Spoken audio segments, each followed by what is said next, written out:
Welcome back to Mercedes-Benz Devils postgame show, where New Jersey will head back to Jersey, having to chase in this series as they drop 0-2 to the Carolina Hurricanes, as they were able to pick up the 3-1 win here tonight. As we take a look at the story of the game, Jesper Bratt opened the scoring here in Game 2 in the first period. A pair of goals for the Hurricanes in the second period for Shane Gostisbehere and Jordan Martinook, and an excellent game all around from him as well. And, you know, Freddie Andersen matched Jacob Markstrom's energy here tonight, making 25 saves on 26 shots. But overall, Bryce Salvador is joining me here in the postgame. But overall, this was a much better effort through and through for New Jersey, managing the bumps in the second period a lot better than they did in Game 1. And the surge that they had trying to tie this thing up in the third was commendable.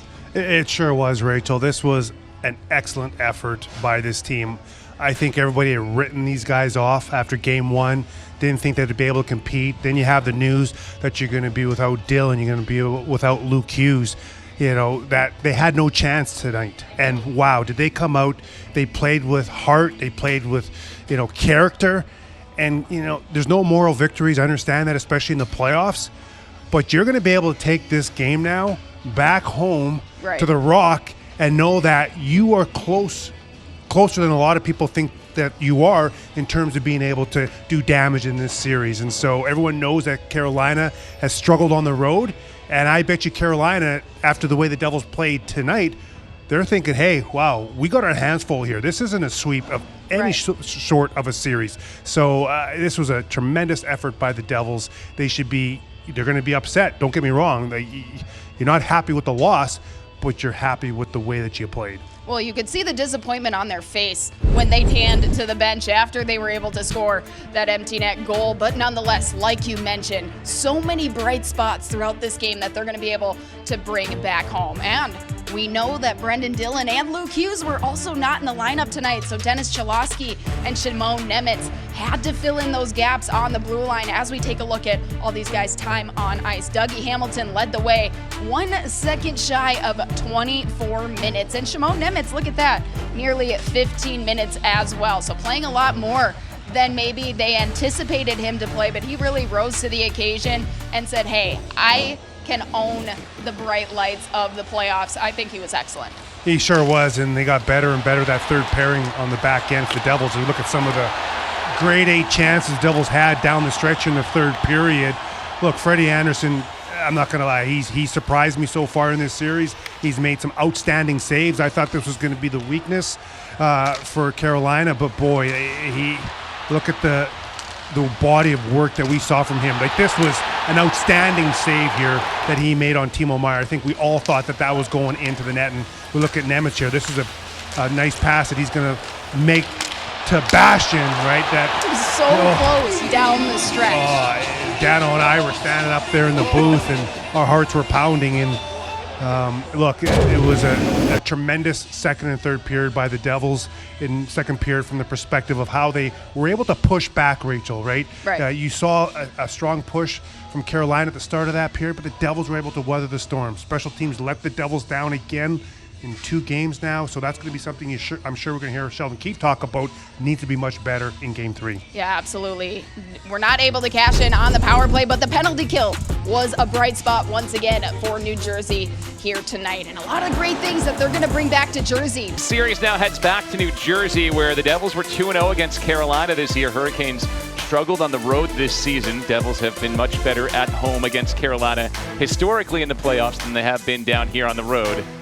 Welcome you back up into our booth alongside Ken Danico, Bill Spalding. Glad to be with you. And Dano, obviously there's disappointment up here because of the final result, the 3-1 victory for Carolina. I mean, they're building blocks. Devils played much better over the 60 minutes than they did in the previous game against Carolina. They were in it the whole way, but the shorthanded goal is the difference maker, and now you got to figure out how do you take this effort and these chances and turn them into more goals, which you'll need when you go back home. Well, after having a little time after the game to dissect this one, it's a gut-wrenching loss.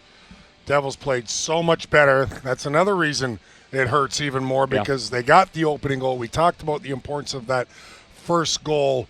They need a little more finish. We know that, and just thinking about it, I hope they look at some tape and talk about it, that they've got to go upstairs a little more, try to elevate some of their shots on the power play, which killed them because they gave up a shorthanded goal that ends up being the game winner. Power play was terrific in the third when they had opportunities to tie it, but watching some of the opportunities, elevate the puck if you get the opportunity, if you can, even if it's a one-timer. That's got to be part of your thought process because there's some room up top on Andersen, and they're going to get another goal or two. It's a fine line between winning and losing. Yep. You have to bury your chances, and one goal usually is not going to win you a whole lot of games.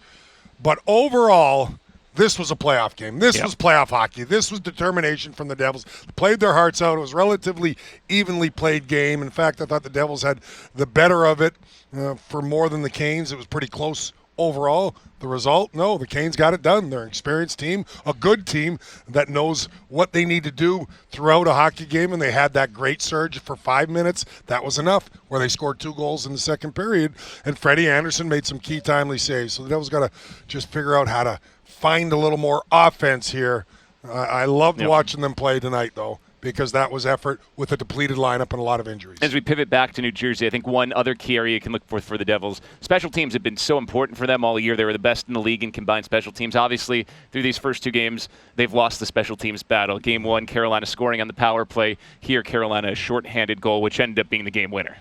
Yeah, we know the pressure of their PK, and that's what created the second goal and the shorthanded goal from Carolina. So everything has to be done to perfection. The execution, the thought process, moving the pucks on the penalty kill, though, I thought they did a really good job tonight. No question about it. And let's not forget, it's not a small discrepancy. It's night and day, Carolina, how they play at home and how they've played on the road this year. More than any other season where they've been a good road team. They have not been a good road team. Devils have to take advantage of that right out of the gate. Get one win. Do whatever it takes. You're going to have to score more than 1 goal. Maybe 2 or 3. I think 3 goals gets it done. I think you can win the hockey game and get yourself right back in the series. The rock is going to be jumping. Yeah, we need the folks. We know that. It's going to be amped up and ready to go because it's not over till it's over. It never is. Yeah. We saw what happened the last time the Devils were in the playoffs in the first round a couple of years ago. They bounced back from an 0-2 deficit. Yeah, they need those folks back at home in New Jersey. Need some of you in the building on Friday night as the Devils will play Game 3 against Carolina.